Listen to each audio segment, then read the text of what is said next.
तो next topic के बारे में बात कर लेते हैं बच्चों। तो नेक्स्ट टॉपिक है हमारे पास टाइप ऑफ सॉल्यूशंस। तो टाइप ऑफ सॉल्यूशंस क्या होता है, इसको देख लेते हैं कि कितने प्रकार का सॉल्यूशंस होता है। तो सबसे पहले यहां पर आता है on the basis of number of solute, कि कितने सॉल्यूट हैं। ठीक, अगर एक सॉल्यूट है, दो सॉल्यूट है, तीन सॉल्यूट है, तो इस तरह से हम बोल रहे हैं कि नंबर ऑफ सॉल्यूट। तो नंबर ऑफ सॉल्यूट के बारे में बात कर लेते हैं। नंबर ऑफ सॉल्यूट के बेसिस पे जो है यहां पर बेसिकली तीन टाइप का है। सबसे पहला टाइप अगर हम बात कर लेते हैं बच्चा, सबसे पहला टाइप है बाइनरी सॉल्यूशन। अब यहां पर जो है नाम से ही झलक रहा होगा सारी चीजें कि बाइनरी सॉल्यूशंस क्या होता है। नाम से कैसे झलक रहा है ध्यान दीजिएगा। बाई का मतलब होता है दो और नरी का मतलब होता है यूनिट, यानी कि ऐसा सॉल्यूशंस जिसमें दो यूनिट होते हैं, मतलब एक सॉल्यूट होगा एक सॉल्वेंट होगा। तो मैं बात कर रहा हूं जब भी सॉल्यूशंस बनता है वो कैसे बनता है, सॉल्यूट प्लस सॉल्वेंट को मिलाकर क्या बन जाता है बच्चा, सॉल्यूशन बन जाता है। ठीक, तो इस तरह से अगर हम बात कर रहे हैं सॉल्यूट भी एक होगा सॉल्वेंट भी एक होगा, तो एक और एक मिला के दो यूनिट हो जाएगा तो सॉल्यूशन बन जाएगा। तो हम क्या बोलेंगे, बाइनरी सॉल्यूशंस वो सॉल्यूशंस होता है जहां पर हमारे पास एक सॉल्यूट होता है और एक ही सॉल्वेंट होता है। तो जब सॉल्यूशन बनता है तो उस टाइप ऑफ सॉल्यूशंस को हम क्या कहते हैं बच्चों, बाइनरी सॉल्यूशंस। इसके एग्जांपल देख लेते हैं। एग्जांपल अगर मैंने बात करी, मान लीजिए यहां पर मैंने शुगर ले लिया प्लस सॉल्वेंट की जगह पे वाटर ले लिया, तो क्या बन गया, शुगर सॉल्यूशन बन गया, यानी कि सॉल्यूशन बन गया, है ना। तो यहां पर शुगर भी हमारे पास सॉल्यूट हमारे पास एक है, सॉल्वेंट भी एक है, तो यहां पर दो यूनिट हो गई। तो इस टाइप ऑफ सॉल्यूशंस को कहेंगे बाइनरी सॉल्यूशंस। नेक्स्ट एग्जांपल की बात कर देते हैं, सॉल्ट प्लस वाटर, तो यहां पर क्या बन जाएगा, सॉल्यूशन, यानी कि सॉल्ट सॉल्यूशंस। तो यहां पर भी ये भी बाइनरी सॉल्यूशंस है क्योंकि यहां पर जो है यहां पर भी दो यूनिट है। ऐसे हम बात कर लेते हैं ग्लूकोज प्लस वाटर, तो क्या बन गया, सॉल्यूशन बन गया, यानी कि ग्लूकोज का सॉल्यूशन बन गया। तो यहां पर भी क्या है, एक तो सॉल्यूट और एक ही सॉल्वेंट हो। तो इस टाइप ऑफ को हम क्या कहते हैं, इस टाइप ऑफ सॉल्यूशंस को हम क्या कहते हैं बच्चों, बाइनरी सॉल्यूशंस। आ गया समझ में। तो नेक्स्ट बात कर लेते हैं हम दूसरे टाइप की सॉल्यूशंस की बात कर लेते हैं। तो नेक्स्ट टाइप है हमारे पास टर्शनरी, है ना। इतना तो बच्चों को खुद ही याद आ रहा होगा, फिर खुद ही समझ में आ रहा होगा कि बाइनरी है। तो अब नेक्स्ट हमारे पास क्या होगा, टर्शनरी। तो टर्शनरी जो सॉल्यूशंस है, अगर हम बात करते हैं टर्शनरी सॉल्यूशन की अगर बात करें बच्चा, तो टर्शनरी सॉल्यूशंस क्या होगा, टर्शनरी सॉल्यूशन में खुद ही अपने आप पता चल रहा होगा कि टर्शनरी सॉल्यूशंस में भी क्या है, टर्स का मतलब होता है, इसका मतलब होता है तीन और नरी का मतलब होता है यूनिट, मतलब ऐसा सॉल्यूशन जिसमें तीन यूनिट हो। तीन यूनिट अगर मैं बात करता हूं, यहां पर सॉल्यूट है, मान लीजिए बच्चा सॉल्यूट है और यहां पर सॉल्वेंट है, तभी जाके मिलेगा क्या, सॉल्यूशन मिलेगा। अब ध्यान दीजिएगा, इसमें यहां पर टर्शनरी सॉल्यूशंस में क्या होगा, यहां पर सॉल्यूट होंगे दो और सॉल्वेंट होगा एक। सॉल्वेंट चाहे बाइनरी की बात करो, चाहे टर्शनरी की बात करो, या फिर इसके बाद पॉलिनरी की बात करो, सॉल्वेंट हमेशा एक ही रहता है ना। तो हम यहां पर बात कर रहे हैं सॉल्यूट की मात्रा यहां पर क्या हो रही, सॉल्यूट की जो है नंबर ऑफ सॉल्यूट, हम क्या बात कर रहे हैं, यहां पर नंबर ऑफ सॉल्यूट बढ़ रहे हैं। तो यहां पर नंबर ऑफ सॉल्यूट दो हो गया। जैसे इसका एग्जांपल देख लेते हैं, तो दो और एक तीन मिलके क्या हो गया, टर्शनरी सॉल्यूशंस। इसके एग्जांपल देख लेते हैं बच्चों। एग्जांपल हमारे पास क्या आ गया, मान लीजिए कि हमने क्या करा, शुगर प्लस सॉल्ट, है ना, और किसके साथ मिला दिया, वाटर के साथ मिला दिया। तो यहां पर जो सॉल्यूशन बना, यानी कि sugar plus salt plus water मिला के जो सॉल्यूशंस बना, वो सॉल्यूशंस को क्या बोल रहे हैं, ORS बन गया। हाँ, ORS तो बन गया बच्चा, पर यहां पर देखो हमारे पास नंबर ऑफ सॉल्यूट दो हो जाएंगे और सॉल्वेंट एक है, तो यहां पर टोटल यूनिट क्या हो जाएंगी, सॉल्यूशन में तीन यूनिट, तो हम इसको बोलेंगे टर्शनरी सॉल्यूशंस। ऐसे ही जो है नेक्स्ट एग्जांपल की बात कर लेते हैं, यानी कि नेक्स्ट एग्जांपल हमारे पास है कि मान लीजिए हमने क्या लिया, शुगर लिया, है ना, शुगर प्लस यहां पर क्या लिया, लेमन जूस, है ना, लेमन जूस लिया, लेमन जूस है, और साथ ही साथ पानी उसमें मिला दिया, तो क्या बन गया, नींबू पानी। हाँ, यानी कि सॉल्यूशन बन गया। तो यहां पर जो सॉल्यूशंस होगा वो भी टर्शनरी सॉल्यूशंस होगा, है ना। तो यहां पर एक कंपोनेंट तो ये है शुगर, दूसरा कंपोनेंट लेमन जूस, और तीसरा जो है वाटर। तो इस तरह से यहां पर क्या हो गया, तीन कंपोनेंट हो गए। तो इस तरह से टर्शनरी। एक एग्जांपल और ले लेते हैं, बोल रहे हैं सर अपने जैसे एग्जांपल तो दे दो एक और, इस सॉल्यूशंस का, यानी कि टर्शनरी सॉल्यूशंस का एक एग्जांपल। और तो एक एग्जांपल और किस तरह से हम बोल रहे हैं कि मान लीजिए हम यहां पर बात कर रहे हैं किसकी, मान लीजिए अल्कोहल ले लिया है ना, अपने जैसा ले लिया, अल्कोहल ले लिया और अल्कोहल के साथ साथ क्या ले लिया, सोडा ले लिया, और सोडा में क्या मिला दिया, वाटर मिला दिया, तो क्या बन गया, बोल रहे हैं पैग बन गया। बेटा पैग तो बन ही गया, लेकिन सॉल्यूशन बोलेंगे उसको केमिस्ट्री की लैंग्वेज में, है ना।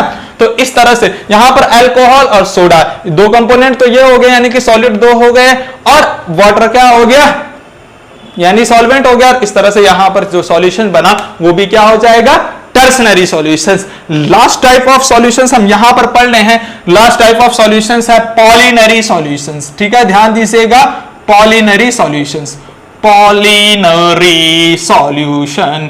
तो पॉलिनरी सॉल्यूशंस क्या होगा, खुद ही अपने आप में आ रहा होगा कि पॉलिनरी सॉल्यूशन हम किसे कहते हैं, जिसमें क्या हो, नंबर ऑफ सॉल्यूट क्या हो, 3 या फिर 3 से ज्यादा होते हैं, है ना। तो हम यहां पर बात करते हैं पॉलिनरी मतलब मैक्सिमम, यानी बहुत ज्यादा।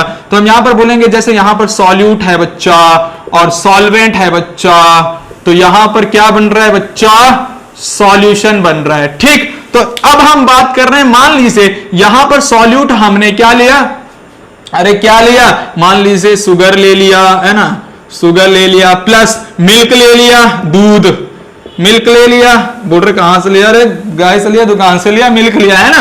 तो मिल्क ले लिया और साथ ही साथ हमने यहां पर मान लीजिए चाय की पत्ती ले ली, है ना, क्या बोल रहे हैं, चाय पत्ती ले ली, है ना, चाय पत्ती ले ली, यानी कि हम बोल रहे हैं यहां पर चाय पत्ती ले ली, और क्या बन गया हमारे पास, यहां पर हम जो है सॉल्वेंट क्या ले रहे हैं, वाटर ले रहे हैं, और थोड़ा सा हीट कर दिया, गर्म कर दिया, तो क्या बन रहे हैं, बोल रहे हैं चाय बन गई। बेटा चाय तो बन गई, लेकिन उसको हम सॉल्यूशन बोल रहे हैं। तो यहां पर जो चाय है ना, चाय से याद आ रहा है कि भाई गरम चाय की प्याली हो, कोई पिलाने वाली हो। तो चलिए आगे बढ़ते हैं। तो यहां पर देख लीजिएगा, ध्यान दीजिएगा, यहां पर जो है 3 हमारे पास सॉल्यूट हो गए और 1 सॉल्वेंट, यानी कि हम क्या बोलेंगे पॉलिनरी सॉल्यूशंस में कि नंबर ऑफ सॉल्यूट क्या होगा, 3 या फिर 3 से ज्यादा जो होगा वहां पर नंबर ऑफ सॉल्यूट होगा, 1 सॉल्वेंट होगा, तब जाके हम क्या बात करेंगे, तब जाके हम बात करेंगे जो टाइप ऑफ सॉल्यूशंस बनेगा उस टाइप ऑफ सॉल्यूशंस को क्या कहेंगे बच्चों, पॉलिनरी सॉल्यूशंस। तो हम यहां पर क्या बोल रहे हैं, सॉल्यूट क्या होगा, 3 और मोर, है ना, 3 और मोर देन 3, और सॉल्वेंट क्या होगा, हमेशा एक ही होता है, सॉल्वेंट तो हमेशा एक ही होता है। तो जिस टाइप ऑफ सॉल्यूशंस बनेगा वो टाइप ऑफ सॉल्यूशंस हो जाएगा हमारे पास पॉलिनरी सॉल्यूशंस। इज इट क्लियर, समझ में आया, छापिए, आगे बढ़ते हैं नेक्स्ट टॉपिक की तरफ। अब हम नेक्स्ट टाइप ऑफ सॉल्यूशंस के बारे में बात कर लेते हैं। नेक्स्ट टाइप ऑफ सॉल्यूशंस हमारे पास क्या है, on the basis of nature of solvent. Nature of solvent की किस तरह से बात कर रहे हैं, नेचर ऑफ सॉल्वेंट की बात कर रहे हैं, हो सकता है वहां पर जो है सॉलिड फॉर्म में सॉल्यूशन हो, लिक्विड फॉर्म में सॉल्यूशन हो, गैस फॉर्म में सॉल्यूशन हो। तो हम बोलेंगे कि भाई यहां पर जो है सॉलिड सॉल्यूशंस, लिक्विड सॉल्यूशन या फिर गैसेस सॉल्यूशन, कुछ भी सॉल्यूशन हो सकता है। तो यहां पर जो टाइप ऑफ सॉल्यूशंस है, जो सॉल्यूशन का जो टाइप है बच्चा, वो किस पे डिपेंड करेगा, ध्यान रखना है यहां पर टाइप ऑफ सॉल्यूशन की अगर मैं बात कर रहा हूं इसीलिए स्टार लगा दिया, ये डिपेंड करेगा, डिपेंड ऑन द सॉल्वेंट। किस पे डिपेंड कर रहे हैं, ये सॉल्वेंट पे डिपेंड करेगा। ध्यान दीजिए, सॉल्वेंट पे क्यों डिपेंड करेगा, क्योंकि अमाउंट ऑफ सॉल्वेंट क्या होती है, ज्यादा, अमाउंट ऑफ सॉल्वेंट क्या होता है सॉल्यूशन में, मैक्सिमम होता है। तो इसी वजह से हम बात कर रहे हैं ये टाइप ऑफ सॉल्यूशंस, यहां पर जो भी होगा टाइप ऑफ सॉल्यूशंस वो डिपेंड करेगा कि भाई हमने वहां पर सॉल्वेंट क्या लिया हुआ है, सॉल्वेंट किस फेज में लिया है, तो उसी फेज में वहां पर टाइप ऑफ सॉल्यूशंस भी हम मान लेंगे। तो इसको समझने के लिए एक बेसिक सी टेबल बनाते हैं। तो वो टेबल हमारे पास क्या हो जाएगा, किस तरह से हो जाएगा, हम बोलेंगे सबसे पहले यहां पर हो जाएगा सॉल्यूट, ठीक, यहां पर सॉल्यूट के बारे में बात कर लिया। दूसरा जो है सॉल्वेंट, इस तरह से ध्यान से समझिएगा। तीसरा हम बात कर रहे हैं type of solution, type of solution, और नेक्स्ट हम बात कर रहे हैं phase of solution, phase of solution, and last one is example के बारे में बात करेंगे, है ना बच्चा। तो ध्यान से सुन लीजिएगा किस तरह से यहां पर होगा, ये सॉल्यूट, सॉल्वेंट और इस तरह से टाइप ऑफ सॉल्यूशंस। ठीक, तो अगर हम यहां पर इस टेबल को समझे तो हम पहले क्या बात करेंगे, हम बात करेंगे सॉल्यूट की। सॉल्यूट हमने कुछ इस तरह से ले लेना है, पहले सॉलिड, लिक्विड, गैस। ठीक है, इस तरह से ले लिया। दूसरे में भी ले लिया सॉलिड, लिक्विड, गैस, इस तरह से। ठीक, और तीसरे में भी ले लिया सॉलिड, लिक्विड, गैस। इसमें जो है ध्यान से सुनना, सबसे पहली बार में बात करता हूं तो हमने सॉल्यूट ले लिया, solid liquid gas, solid liquid gas, solid liquid gas, 3 column ऐसे बना लिए इस टेबल के। अब सॉल्वेंट कि पहले में हम बात कर रहे हैं कि इसमें हमने सॉल्वेंट डाला, मान लीजिए सॉलिड डाला, ठीक है ना, यहां पर भी सॉलिड होगा, यहां पर भी सॉलिड होगा। यहां पर हमने लिक्विड डाल दिया, मान लीजिए सॉल्वेंट में, यहां पर भी लिक्विड, यहां पर भी लिक्विड। यहां पर मान लीजिए गैस डाल दिया तो यहां पर भी गैस, यहां पर भी गैस। तो हम बात कर रहे हैं जो टाइप ऑफ सॉल्यूशंस है वो डिपेंड कर रहा है सॉल्वेंट की। भाई हमने सॉल्वेंट क्या लिया हुआ है, तो यहां पर सॉल्वेंट क्या लिया हुआ है, सॉलिड लिया है, तो यहां पर टाइप ऑफ सॉल्यूशंस क्या हो जाएगा हमारे पास, सॉलिड सॉल्यूशंस। तो यहां पर इन तीनों ही कंडीशंस में हमारे पास टाइप ऑफ सॉल्यूशंस क्या हो जाएगा बच्चा, सॉलिड सॉल्यूशंस। और यहां पर जो हमने सॉल्वेंट क्या ले रखा है, लिक्विड, तो यहां पर टाइप ऑफ सॉल्यूशन क्या हो जाएगा, लिक्विड सॉल्यूशंस, इन तीनों में ही। और यहां पर सॉल्वेंट क्या ले रखा है, गैस, तो यहां पर टाइप ऑफ सॉल्यूशंस क्या हो जाएगा, गैस सॉल्यूशन, इस तरह से। ठीक है ना। अब फेज ऑफ सॉल्यूशंस अगर हम निकाले, फेज ऑफ सॉल्यूशंस हम निकाले, तो फेज ऑफ सॉल्यूशंस निकालने के लिए क्या है, ट्रिक है। इस फेज ऑफ सॉल्यूशन को निकालने के लिए ट्रिक है, बहुत ध्यान से सुन लेना है ट्रिक को। ट्रिक है सुनो, क्या है, सुनो ससुर, सुनो ससुर जी। ठीक, सुनो ससुर जी, फिर से फोन आपका आया है। तो ये ट्रिक है, बहुत ही ज्यादा इंपॉर्टेंट, ध्यान से सुनना। ये ट्रिक यहां पर बहुत ज्यादा इंपॉर्टेंट है, मैं स्टार लगा दिया 2-4 बार, है ना। तो सुनो ससुर जी, फिर से फोन आपका आया है। ठीक है ना। तो ध्यान से सुन लीजिएगा, यहां पर जो भी कैपिटल होगा उसी कैपिटल का मतलब होता है, जो कैपिटल वर्ड है हमारे पास उसी का मतलब है। तो फेज ऑफ सॉल्यूशंस अगर हमें याद रखना है तो किस तरह से, यहां पर सुनो ससुर का मतलब होता है यहां पर सॉलिड सोल, यहां पर फेज ऑफ सॉल्यूशंस क्या बन जाएगा, सॉलिड सोल। ठीक, जी फॉर होता है जेल, यहां पर जी फॉर हो जाएगा जेल, और एफ फॉर हो जाएगा यहां पर फोम। ठीक, और फिर एस ई, ये दोनों कैपिटल है, तो यहां पर फिर से क्या हो जाएगा, सोल हो जाएगा। और ई मतलब होता है बच्चा इमल्सन, क्या होता है, इमल्सन। ठीक, और फिर से फोन का मतलब है FOAM, फोम रखना है यहां पर। ठीक, और फिर है आपका मतलब है यहां पर एरोसॉल, क्या है, एरोसॉल। और आया में ए है तो उसका मतलब भी हो जाएगा एरोसॉल। है मतलब हवा मतलब यहां पर एयर, हम याद रखेंगे। ठीक, तो इस तरह से हम जो है यहां पर हमारे पास क्या हो गया, इस तरह से हमारे पास फेज ऑफ सॉल्यूशंस भी निकल के आया, मात्र सिंपल ट्रिक से, है ना। सुनो ससुर जी, फिर से फोन आपका आया है, इसमें जो कैपिटल है उन्हीं का मतलब है। ठीक, जैसे यहां पर फेज ऑफ सॉल्यूशंस क्या बन गया, जहां पर जो है सॉल्यूट भी सॉलिड होगा, सॉल्वेंट भी सॉल्यूट ही होगा, तो वहां पर फेज ऑफ सॉल्यूशंस क्या होगा हमारे पास, सॉलिड सोल। ठीक है, यहां से सुनो ससुर से सॉलिड सोल आ गया। अब जो है लिक्विड सॉल्यूट है और सॉल्वेंट क्या है, सॉलिड। तो इस type of phase of solutions को कहेंगे जेल। देन एफ, फिर जो है, फिर यहां पर एफ है तो एफ का मतलब फोम। से में एस ए है, दोनों कैपिटल है, तो एस मतलब सोल, ई मतलब इमल्सन। फोन बोल रहे हैं सर आपने फोन की स्पेलिंग गलत लिख रखी, बच्चा गलत नहीं है, उसको ट्रिक में याद कर रखा है उसे। अगर PHO लिखेंगे तो वहां से फोम थोड़ी ना होगा, एफ से फोम होता है ना, तो हम इस तरह से बात कर रहे हैं फोन, तो यहां पर आ गया फोम। ठीक, और आया, आपका में ए, आया में भी ए है, तो एरोसॉल हो गया, है मतलब हवा यानी कि air. Is it clear, trick में आ गया समझ में। अब इसके एग्जांपल ले लेते हैं। अब एग्जांपल हम क्या ले रहे हैं, ऐसे एग्जांपल ले रहे हैं कि जहां पर हमारे पास यानी सॉल्यूट मतलब कम मात्रा में, सॉल्वेंट मतलब ज्यादा मात्रा में, कि सॉलिड ही कम हो और सॉलिड ही ज्यादा हो। ऐसे एग्जांपल, ऐसे मिक्सचर के बारे में बात बताना है जहां पर सॉल्यूट भी सॉलिड हो और सॉल्वेंट भी सॉलिड हो। है एग्जांपल आ रहा है कुछ समझ में? अलॉयज, तो क्या है बच्चा? अलॉयज। यहां पर हम क्या लिख सकते हैं एग्जांपल? अलॉयज। अलॉयज क्या होता है? ग्रुप ऑफ मेटल, मेटल का कंपोजिशन होता है, तो उसी को हम बोल रहे हैं वो सॉलिड फॉर्म में है, अलॉयज। अब एक ऐसा एग्जांपल दो कि जहां पर लिक्विड हो कम यानी कि सॉल्यूट, और जो है सॉलिड हो ज्यादा, यानी कि लिक्विड क्या होना चाहिए? कम होना चाहिए। लिक्विड होना चाहिए कम और सॉलिड होना चाहिए ज्यादा। जैसे जिंक अमलगम, मरकरी है ना, मरकरी और किसी मेटल के साथ है, मरकरी जो है लिक्विड होता है, तो हम बोल देंगे अमलगम। क्या बोल देंगे इसका एग्जांपल? यहां पर पहले ये दूसरा एग्जांपल जो है यहां पर क्या आ जाएगा? अमलगम। क्या आ जाएगा? अमलगम। अमलगम जैसे जिंक अमलगम ZnHg है ना, ऐसे कैल्शियम अमलगम हो गया या कॉपर अमलगम हो गया CaHg।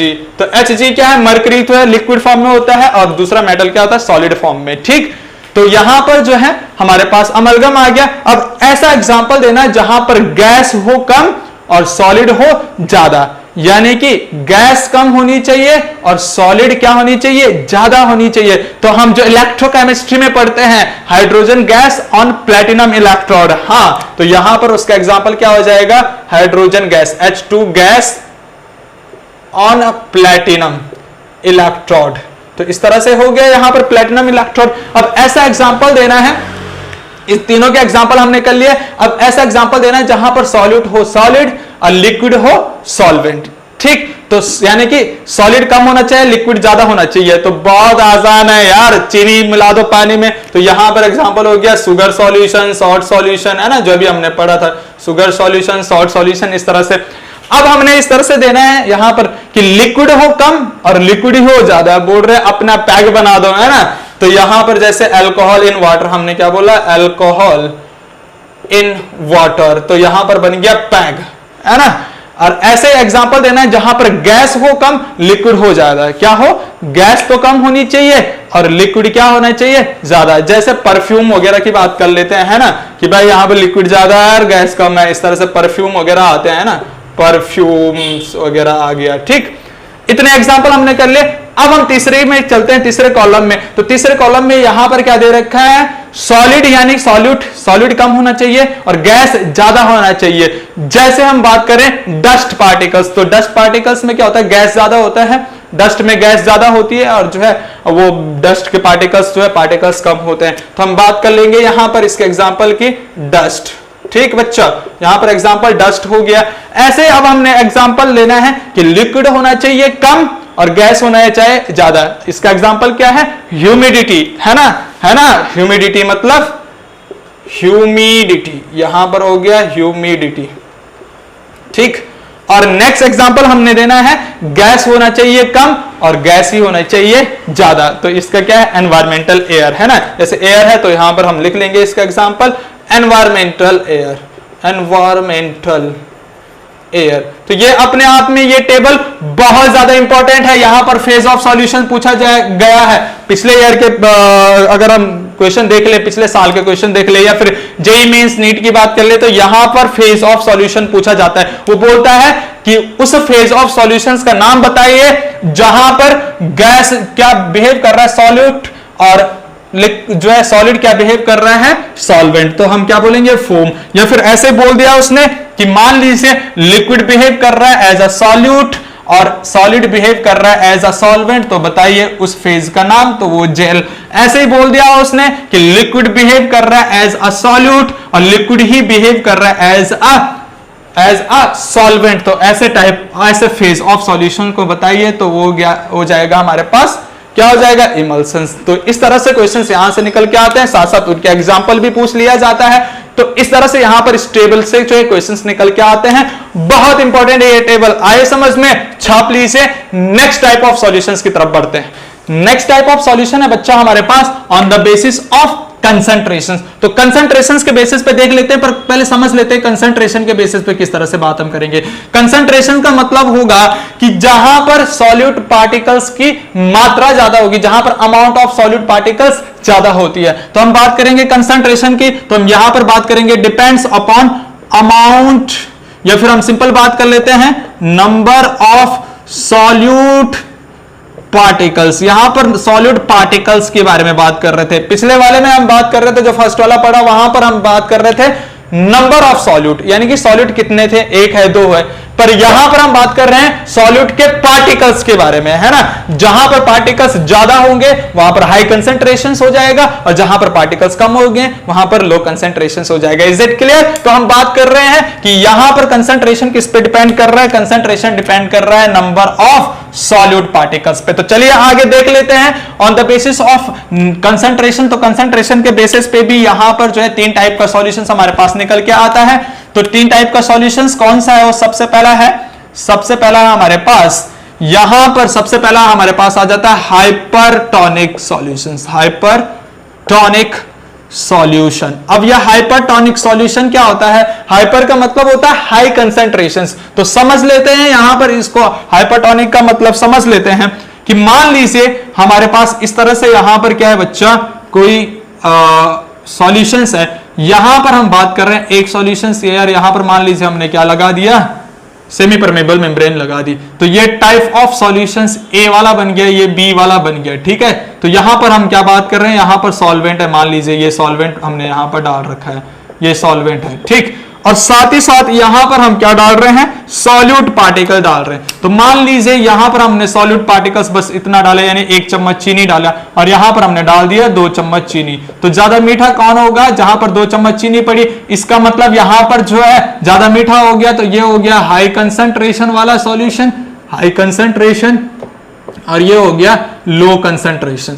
तो हम अगर अब बात करें, अब अगर ध्यान से सुन लीजिएगा, अब अगर हम बात करें तो हाइपर का मतलब होता है हाई, है ना। हाइपर का मतलब होता है, टॉनिक का मतलब होता है कंसंट्रेशन, यानी कि ऐसा सॉल्यूशंस जहां पर हाई कंसंट्रेशंस होती है तो उसी को बोलेंगे हाइपरटोनिक सॉल्यूशंस। तो क्या हम इसको हाइपरटोनिक सॉल्यूशन बोल सकते हैं यहां पर, ये हाइपरटोनिक सॉल्यूशंस। तो हम हाई कंसंट्रेशन किसके कंपैरेटिवली निकाल रहे हैं, उसके करस्पॉन्ड जो दूसरा सॉल्यूशन रखा हुआ है। तो हम किस तरह से इसको डिफाइन करेंगे कि मान लीजिए दो सॉल्यूशंस एक साथ रखे गए हैं, उनमें से किसी एक का कंसंट्रेशन ज्यादा है, तो उसी को हम क्या कहेंगे, हाइपरटोनिक सॉल्यूशंस कहेंगे। तो इसकी डेफिनेशन किस तरह से लिखेंगे कि when two solutions are correspond to each other,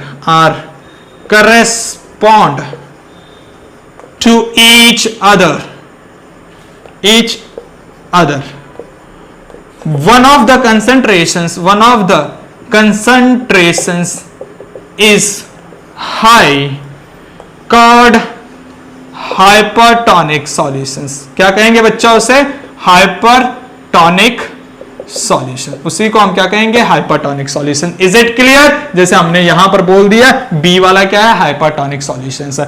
ऐसे ही हमारे पास दूसरा हो जाता है हाइपोटोनिक, इसका दूसरा हमारे पास आ जाता है बच्चा हाइपोटोनिक। तो हाइपोटोनिक अपने आप ही जो है समझ में आ रहा होगा, हाइपो का मतलब होता है लेस, यानी कि कम, और टॉनिक का मतलब होता है बच्चा कंसंट्रेशन। तो डेफिनेशंस बिल्कुल इसी की तरह, हाई की जगह पे लो आ जाएगा, है ना, यानी कि हम बोलेंगे उस पूरी की पूरी डेफिनेशंस वैसे लिखेंगे, और जहां पर हाई है, हाई की जगह पे हम क्या लिख देंगे, लो कंसंट्रेशंस, है ना, कि वहां पर क्या हो जाएगी, कंसंट्रेशन लो हो जाएगी। उसी टाइप ऑफ सॉल्यूशंस को हम क्या बोलेंगे, हाइपोटोनिक सॉल्यूशंस। और ऐसे ही हमारे पास जहां पर तीसरा निकल के आता है, तीसरा है बच्चा हमारे पास आइसोटोनिक सॉल्यूशंस। तो आइसोटोनिक सॉल्यूशन भी तुम्हें समझ में आ रहा होगा। आइसो का मतलब होता है सेम, जहां पर भी आइसो वर्ड आए उसका मतलब होता है सेम, और टॉनिक का मतलब होता है कंसंट्रेशन, यानी कि जहां पर दोनों ही सॉल्यूशन की कंसंट्रेशन क्या हो जाए, इक्वल हो जाए, उसी को हम क्या बोलेंगे, आइसोटोनिक सॉल्यूशंस। आइसो का मतलब होता है सेम। अब इसको किस तरह से डिफाइन करें, तो हम बोलेंगे टू सॉल्यूशंस आर करस्पॉन्ड, कि दो सॉल्यूशन रखे हैं, correspond two solutions are correspond, both have same concentrations, both have same concentration, is it clear? Same concentration, जब दोनों की कंसंट्रेशन सेम हो जाए तो उसी टाइप ऑफ सॉल्यूशंस को हम क्या बोलेंगे बच्चों? आइसोटोनिक सॉल्यूशन बोलेंगे। Is it clear? Next type of solutions पे बढ़ते हैं, इसको छाप लीजिए। तो अब हम बात कर रहे हैं फोर्थ टाइप ऑफ सॉल्यूशंस के। फोर्थ क्या है बच्चा? On the basis of dissolutions. Dissolutions का मतलब है कि सॉल्यूट सॉल्वेंट में डिसॉल्व हो रहा है तो उसको हम बोल लेंगे ऑन द बेसिस ऑफ डिसोल्यूशंस। तो इसके बेसिस पे भी तीन टाइप ऑफ सॉल्यूशंस यहां पर देखने को मिलता है। यहां पर भी तीन टाइप की बात कर रहे हैं। तो सबसे पहला हमारे पास हो जाएगा, सबसे पहला टाइप जो हो जाएगा वो होता है बच्चा अनसैचुरेटेड। क्या होता है? Unsaturated, unsaturated solutions. अब अनसैचुरेटेड सॉल्यूशंस क्या होता है कि भाई हमने यहां पर ध्यान दीजिएगा, अनसैचुरेटेड सॉल्यूशंस क्या होता है? मान लीजिए हमने यहां पर क्या करा, ये लिया, इस तरह से हमने जो है क्या ले लिया, इस तरह से हमने यहां पर मान लीजिए सॉल्वेंट ले लिया। अब यहां पर हम क्या बात कर रहे हैं कि यहां पर सॉल्यूट डाला। क्या डाला? सॉल्यूट। अब वो सॉल्यूट जो है यहां पर घुल रहा है, घुल रहा है, घुल रहा है, यानी कि घुला नहीं है, अभी वो डिसॉल्व हो रहा है, घुल रहा है। तो उस टाइप को हम क्या बोलेंगे? अनसैचुरेटेड, यानी कि अभी तक वो पूरा का पूरा घुला नहीं है, वो घुल रहा है। तो हम क्या बोलेंगे? यहां पर जो है सॉल्यूट हम घुल रहा है तो हम क्या बोलेंगे कि यहां पर डिसॉल्विंग प्रोसेस जो है चल रही है। तो हम क्या बोलेंगे? इस टाइप ऑफ सॉल्यूशंस को क्या बोलेंगे? Dissolving process.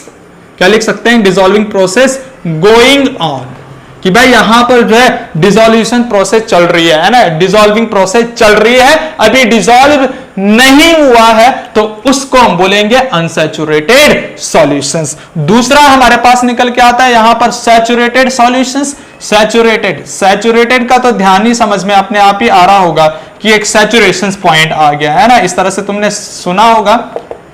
नेक्स्ट है हमारे पास,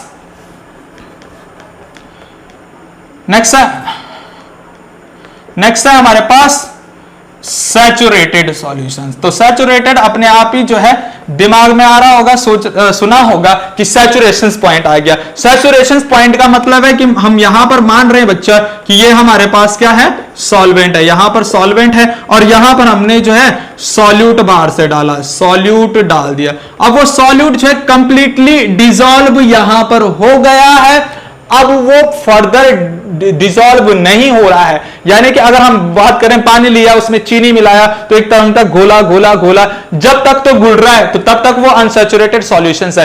लेकिन एक टाइम ऐसा आएगा, यानी कि चीनी हम डाल रहे हैं, तो एक टाइम ऐसा आएगा कि चीनी घुल जाएगी और कुछ चीनी जो है बची रह जाएगी, यानी कि वो फर्दर घुलेगा ही नहीं। यानी कि सॉल्यूशंस की जो है कैपेसिटी हम अगर बात करें तो सॉल्वेंट की कैपेसिटी घोलने की खत्म हो जाएगी।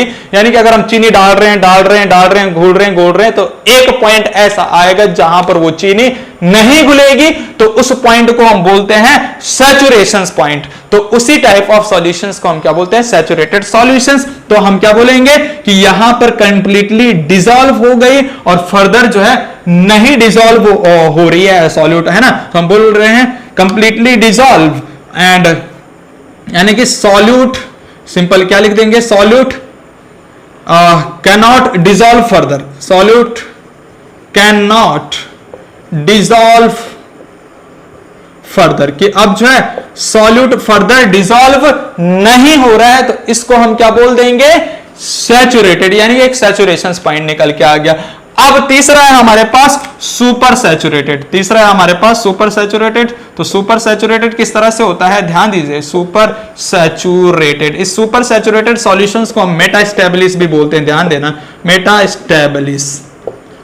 तो सुपर सैचुरेटेड का मतलब है कि अब हम यहां पर चीनी घोल रहे थे, मान लीजिए, है ना, उस पानी में चीनी घोल रहे थे, अब वो नहीं घुल रही है, तो हमने क्या कर दिया? हमने टेम्परेचर बढ़ा दिया, यानी कि हम उसे हीट करने लग गए, और हीट करने लग गए तो वो जो चीनी वहां पर थी, है ना, यानी कि जो है यहां पर जो चीनी बची हुई थी, जो घुल नहीं रही थी, अब वो चीनी जो है, अब वो चीनी जैसे हमने यहां पर हीट लगाया, यानी कि हीट, ये है हमारे पास हीट, यानी कि यहां से हीट दी, तो ये भी यहां पर डिसॉल्व होने लगी। ये जो नीचे अनडिसॉल्व है वो भी घुलने लग गई, किसकी वजह से? हीट, यानी कि टेम्परेचर देने की वजह से वो भी घुलने लग गई। तो वो भी घुलेगा घुलेगा घुलेगा, तो उसका भी जितने यानी कि एक ऐसा पॉइंट निकल के आएगा जब उस गर्म पानी में भी या फिर उस हीट करने पे भी जो है सॉल्यूट फर्दर नहीं डिसॉल्व हो रहा है ना, उसको हीट करने के बाद भी यानी एक ऐसा पॉइंट आएगा जहां पर सॉल्यूट नहीं डिसॉल्व हो रहा है फर्दर, तो उसको हम बोलेंगे सुपर सैचुरेटेड सॉल्यूशंस, है ना। तो उसको क्या बोलेंगे? Super saturated solutions. तो ध्यान दीजिएगा, क्या हम ये बात बोल सकते हैं कि यहां पर अगर हमने टेम्परेचर बढ़ाया तो सैचुरेशन पॉइंट इंक्रीज हो जाता है? तो इस बात को बहुत इंपॉर्टेंट ध्यान रखना कि अगर हम टेम्परेचर बढ़ाएंगे तो सैचुरेशन पॉइंट भी इंक्रीज हो जाएगा। क्या हो जाएगा?